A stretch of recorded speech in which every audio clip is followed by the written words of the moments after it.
श्री पंचारस आचार्य जी महाराज अवध के संत। वे एक ऐसे संत थे जिनकी महिमा और आभा से अवध की धरती आलोकित हो उठती थी। अवध धरती संतों की धरती रही है।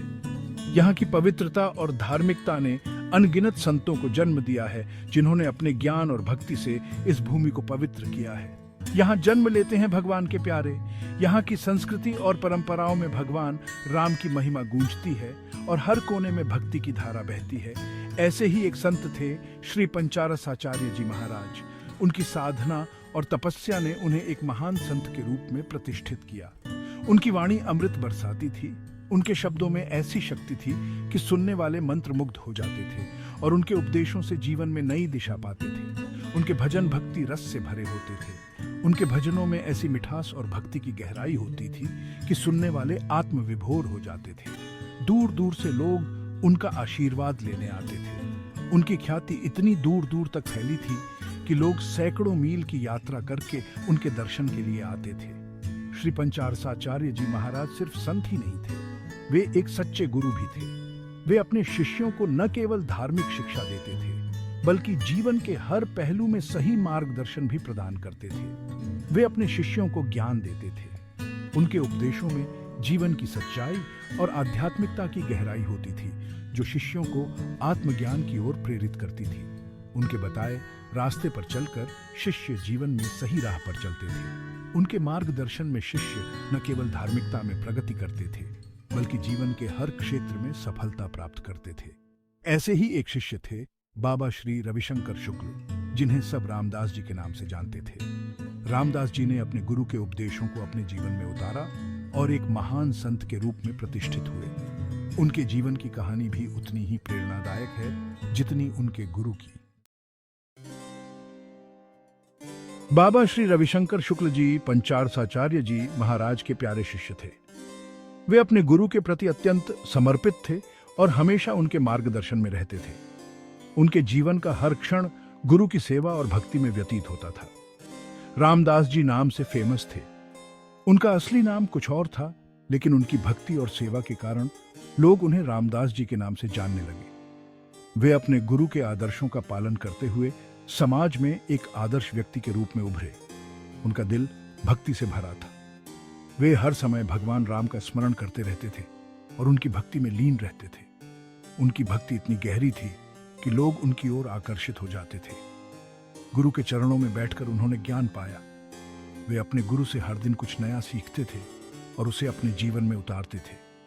उनके गुरु ने उन्हें न केवल आध्यात्मिक ज्ञान दिया, बल्कि जीवन जीने की कला भी सिखाई। वे हमेशा राम नाम का जाप करते थे। उनके लिए राम नाम ही सब कुछ था।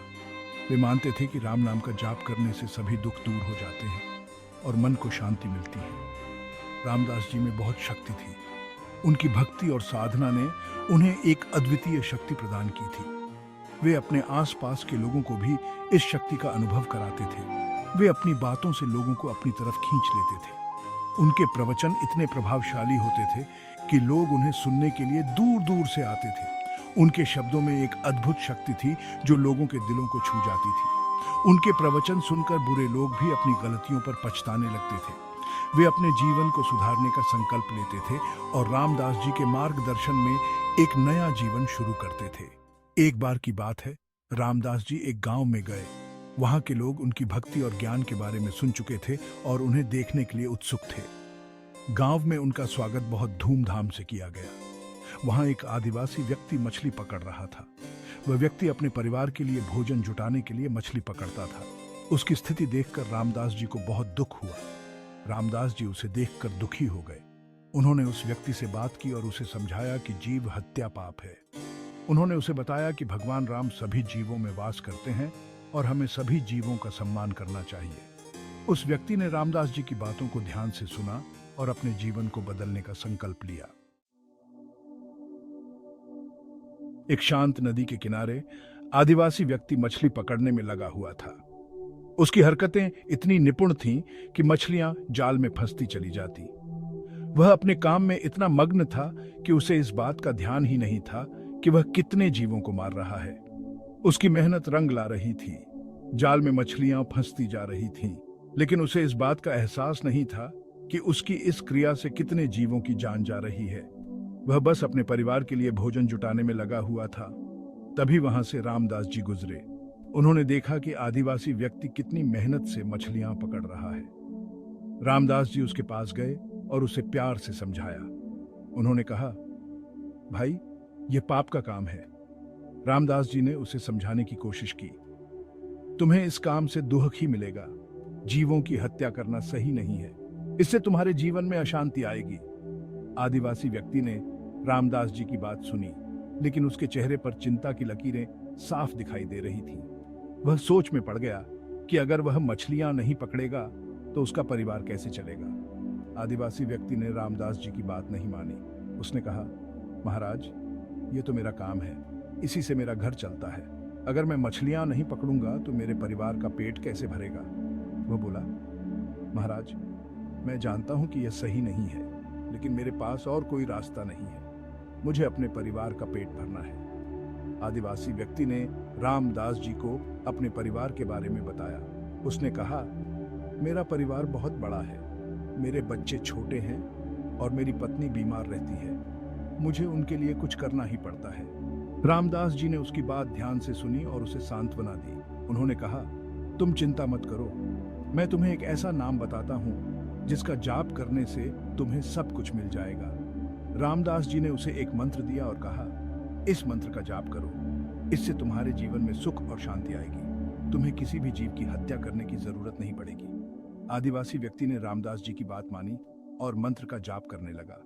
धीरे धीरे उसके जीवन में बदलाव आने लगा। उसे मछलियां पकड़ने की जरूरत नहीं पड़ी और उसका परिवार भी खुशहाल हो गया। इस प्रकार रामदास जी की सलाह और मंत्र के जाप से आदिवासी व्यक्ति का जीवन बदल गया। उसने समझा कि सच्ची शांति और सुख का मार्ग हिंसा से नहीं, बल्कि प्रेम और करुणा से ही प्राप्त होता है। रामदास जी ने आदिवासी व्यक्ति को सीताराम नाम का जाप करने को कहा। उन्होंने कहा, इस नाम में जादुई शक्ति है। इसका जाप करने से तुम्हारे सारे पाप खत्म हो जाएंगे। आदिवासी व्यक्ति को रामदास जी की बात पर यकीन आ गया। उसने मछली पकड़ना छोड़ दिया और सीताराम नाम का जाप करने लगा। धीरे धीरे उसका मन शांत होने लगा। उसे अपनी गलती का एहसास हुआ। सपनों का संदेश, दृढ़ निश्चय का मार्ग। एक रात आदिवासी को सपना आया। उसने देखा कि रामदास जी उसके पास खड़े हैं। वे उसे अपने साथ चलने को कह रहे हैं। आदिवासी खुशी खुशी चल पड़ा। रामदास जी उसे एक सुंदर बगीचे में ले गए। वहां फूल खिले हुए थे, पंछी गा रहे थे। आदिवासी ने कभी ऐसा सुंदर बगीचा नहीं देखा था। रामदास जी ने कहा, यह स्वर्ग है। यहां वही आते हैं जो बुरे काम छोड़ देते हैं। अग्नि परीक्षा, प्रारब्ध का दहन। अगले दिन से आदिवासी व्यक्ति का जीवन बदल गया। वह सीताराम नाम का जाप करता रहता था। उसे अपने पापों का पछतावा होने लगा। एक दिन उसके पैरों में अचानक आग लग गई। वह दर्द से कराह उठा, लेकिन उसने सीताराम नाम का जाप नहीं छोड़ा। उसे विश्वास था कि यह उसकी परीक्षा है। उसके बुरे कर्म जल रहे हैं। लड्डू का रहस्य, मोह का त्याग। एक रात आदिवासी व्यक्ति को फिर सपना आया। उसने देखा कि एक देवदूत उसे लड्डू दे रहा है। देवदूत ने कहा, यह प्रसाद लो, इससे तुम्हारी सारी इच्छाएं पूरी हो जाएंगी। आदिवासी व्यक्ति ने कहा, मुझे लड्डू नहीं चाहिए, मुझे तो बस सीताराम जी के दर्शन चाहिए। देवदूत ने कहा, तुम्हारा मोह खत्म हो गया है। अब तुम दुनिया के बंधनों से मुक्त हो। यमलोक की यात्रा, नरक के दर्शन। एक दिन आदिवासी व्यक्ति बीमार पड़ गया। उसकी मृत्यु निकट थी। उसे यमदूत दिखाई दिए। वे उसे यमलोक ले गए। वहां उसने नरक देखा। उसने देखा कि बुरे लोगों को यमदूत सजा दे रहे हैं। आदिवासी व्यक्ति डर गया। उसने सीताराम नाम का जाप किया। तभी वहां रामदास जी प्रकट हुए। अंतिम लामादा, भगवत धाम की प्राप्ति। रामदास जी ने यमदूतों से कहा, यह मेरा भक्त है, इसे कोई तकलीफ मत दो। यमदूतों ने कहा, महाराज, यह तो पापी है, इसे नरक की सजा भोगनी पड़ेगी। रामदास जी ने कहा, इसने सीताराम नाम का जाप किया है, यह अब पाप से मुक्त हो गया है। यमदूतों ने आदिवासी व्यक्ति को छोड़ दिया। वह भगवान के धाम को चला गया। सीताराम नाम की महिमा, प्रेरणा का स्रोत। यह कहानी हमें बताती है कि ईश्वर का नाम ही सबसे बड़ा सहारा है। सीताराम नाम में इतनी ताकत है कि यह बुरे इंसान को भी अच्छा बना सकता है। यह कहानी हमें जीवन में अच्छाई और भक्ति के रास्ते पर चलने की प्रेरणा देती है।